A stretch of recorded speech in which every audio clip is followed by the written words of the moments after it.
My mea culpa, I was wrong about the slowdown in the recession. So was the entire I don't think you were wrong. Forecasting fraternity.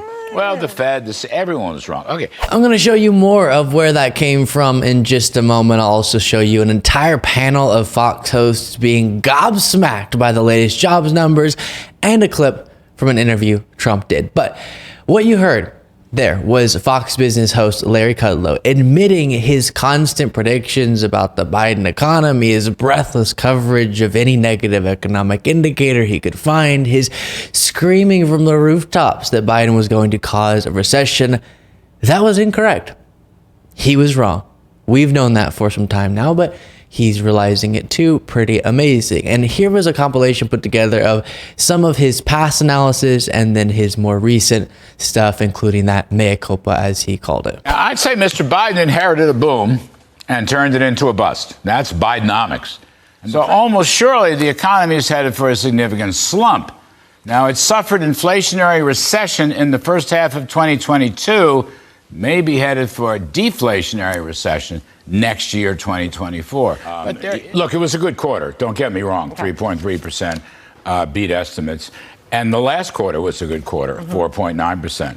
Absolutely. So he gets his due. If I were he, I'd be out slinging that hash, too. No problem. My mea culpa, I was wrong about the slowdown in the recession. So was the entire I don't think you were wrong. Forecasting fraternity.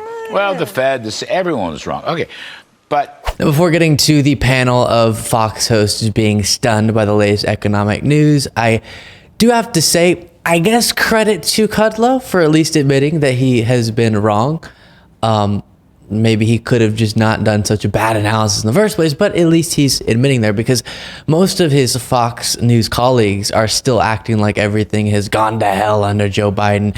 And I will say that Kudlow goes on to cover a bunch of negative stories in that clip afterwards to try to balance it out. Okay, I say something positive, but here's some negative things about the economy and about Biden. But what I really wish is that people like Larry Kudlow would sit back and consider why. Why is that the case that the economy is somehow, despite the predictions of seemingly everyone, just getting stronger and stronger? How is it doing that? Biden took over during an economic crisis that Trump left him. Inflation was poised to spike. The vaccine rollout was a disaster under Trump. Unemployment was high. Wages were down. Then just 3 short years later, inflation's back down to healthy levels. We're back to normal as it pertains to the pandemic because of the incredible vaccine rollout and the end of the peak. Unemployment has been lower for longer than we've seen in decades, and wages are growing faster compared to inflation than before the pandemic started. But why?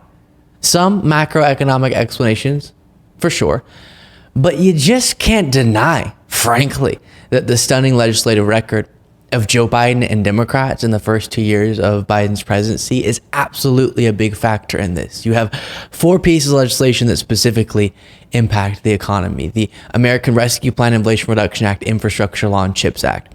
Those 4 are playing a role in this incredible set of numbers that we're getting that nobody expected. And if Larry Kudlow were fully honest, he'd admit that, because the predictions were that everything was going to fall apart. And so if that didn't happen, maybe it's time to give credit where it's due. My goodness.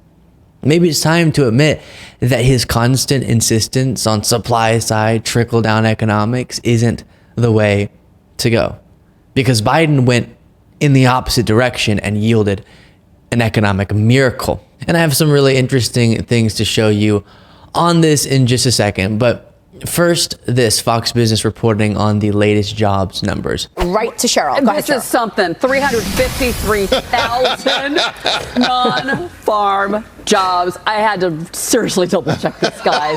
The unemployment rate went down to 3.7%.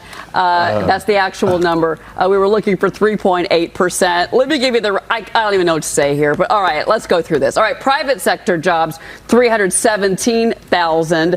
The street was looking for 155. Government jobs, 36,000. We don't get an estimate on government jobs, but remember last month it was 52,000. Average hourly earnings year over year up 4.5%, 4.5%, and that's more than what we were expecting. Doesn't even know what to do with numbers like that. And they've stopped saying, by the way, well, the next jobs report, that's going to be the one where everything falls apart, because they've so consistently been so brutally wrong. Bidenomics, baby, making Fox News hosts embarrassed since 2021. And to give you perspective, even after we recovered, just in raw numbers, all of the pre-pandemic job growth has remained stronger than it was under Trump. It's been stronger under Biden, obviously, is what I'm saying. And some interesting visuals I want to show you. First, take a look at this one. The 2023 wage growth, inflation adjusted, of course, was higher than Trump's presidency pre-pandemic, 2017 through 2019. So wages are growing. That's fantastic. Again, at a faster clip than under Trump before the pandemic. You can also jump over to GDP and see that our 2023 GDP growth and our projected GDP growth for 2024 are both stronger than every other G7 country.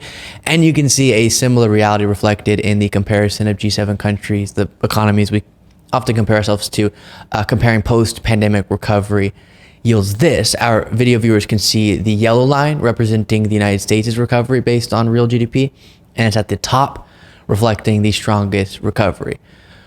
But I keep being told, yet and still, that Biden came into office and made everything worse. Seems like it's the opposite. He took over a crisis, a debacle, and oversaw a recovery that absolutely stunned the world, including all the Larry Kudlows of the world predicting a recession. Now, Donald Trump got asked during an interview with Maria Bartiromo about the strong stock market figures coming out daily, breaking all-time records, and tried to spin it in an interesting way. The Biden team can say, well, if things are so bad, how come the stock market's on a roll? Because they think I'm going to be elected.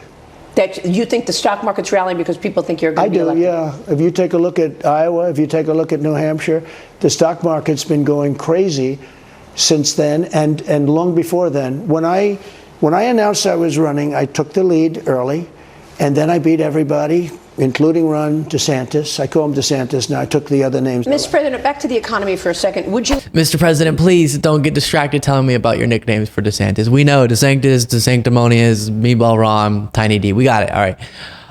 We can skip that part. So absurd and incoherent message from Trump there. The economy's horrible is what he'll try to communicate. But if anything's good, then it's because people are expecting me to win in 2024, even though I might be convicted of multiple crimes by then, but people just know I'm going to win.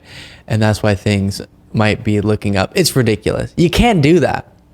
You can't say Biden's run this economy into the ground, but a lot of stuff's looking really good, but that's because they know I'm coming. And how that answers, by the way, the strong economic metrics across the board and the consistent overperformance of Biden's recovery, well, it doesn't.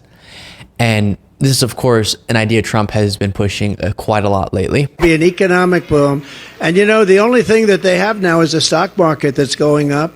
And it's only going up because people think we're going to win the election. I don't know if you saw yesterday. Now, this is interesting, given he was predicting this before the 2020 election. They said the stock market will boom if I'm elected.